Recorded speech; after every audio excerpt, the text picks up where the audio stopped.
কেমন আছো? ওমা, রুবি রায়কে ভর্তা করে দিচ্ছে। মনে পড়ে রুবি রায় কবিতায় তোমাকে। আরে বাঘা, তুই যাস না এখনো? আমি তো ভাবছিলাম তুই চলে গেছিস। কাঁচরা নাকি? রবি, তুই কিন্তু বড় ক্ষতি করে দিলি। রবি, তুই একটা ছেলে বিড়াল, বুঝতেছিস? তুই তুই কিন্তু ছেলে। তোকে আমি মেয়ে মনে করেছিলাম, বুঝিস নি? তুই তো মেয়ের মতো দেখতেছিলি রবি, তুই হঠাৎ করে ছেলে হয়ে গেলি কিভাবে? হ্যাঁ, ছোটোবেলায় অবশ্য বিড়ালদের বোঝা যায় না, ডেভেলপ করতে সময় লাগে। কিন্তু রবি, তুই তুই এটা ঠিক করলি না রবি।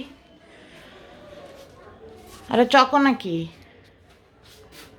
ডেজি, তুমি কেমন আছো? চকো, ভিনি, ডুসি একসাথে। আরে বাঘা, তুই এটা কাকে ভর্তা করে দিচ্ছিস তোর নিচে দিয়ে? বাঘা, তুমি এখনো যাওনি? আমি ভেবেছিলাম তুমি চলে গেছো। হ্যাঁ, 2-3 জন বললো বাঘা কি চলে গেছে। আমি বললাম হ্যাঁ, ব্যাগ গোছায় চলে গেছে। এখন এসে দেখছি তুমি এখানে ঠান্ডার মধ্যে শুয়ে আছো। কেন বাঘু? তুমি চলে যাও বাঘা, তুমি চলে যাও। বুঝো না? হ্যাঁ, যাও, চলে যাও। আচ্ছা থাকো কয়দিন, ঠান্ডাটা যাক। এই, রুবি রায়ের কান বেঁকে গেছে। তুমি এভাবে তাকাচ্ছ কেন রবি আমার দিকে? হ্যাঁ, তুমি কি এখন আবার ল্যাকটোজেন খেতে চাও? এখন কি তোমার ল্যাকটোজেন খাওয়ার বয়স আছে? রুবি, তোর কানটা বেঁকে গেছে, যে আমি ঠিক করে দিই। হুম, তোমার কি এখন ল্যাকটোজেন খাওয়ার বয়স আছে রবি? হ্যাঁ, তুমিই বলো, নিজে বলো তুমি। আচ্ছা থাক, বলা লাগবে না, তুমি বেশি নাটক করতেছো।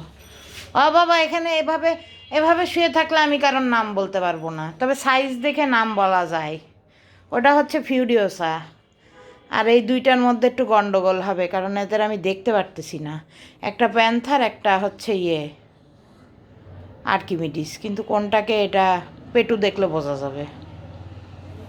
রবি, তুমি কিন্তু এখন আমার দিকে তাকায় আসো, এটা তুমি ঠিক করছো না। কাঁচরা কাঁচরা শালা ঘুমায় আছে, নাহলে গায়ে উঠে যেত। কাঁচরা চুল আশ্রায় ঘুমাচ্ছে, দেখো। আর এটা কেলেস ভাঙা পা ভাঙা মস্কো। আরে এটা এটা মাথা বেঁকা শিউলি। মাথা বেঁকা শিউলি ঘুমাচ্ছে, নাহলে আমাকে দেখে পালিয়ে যেত।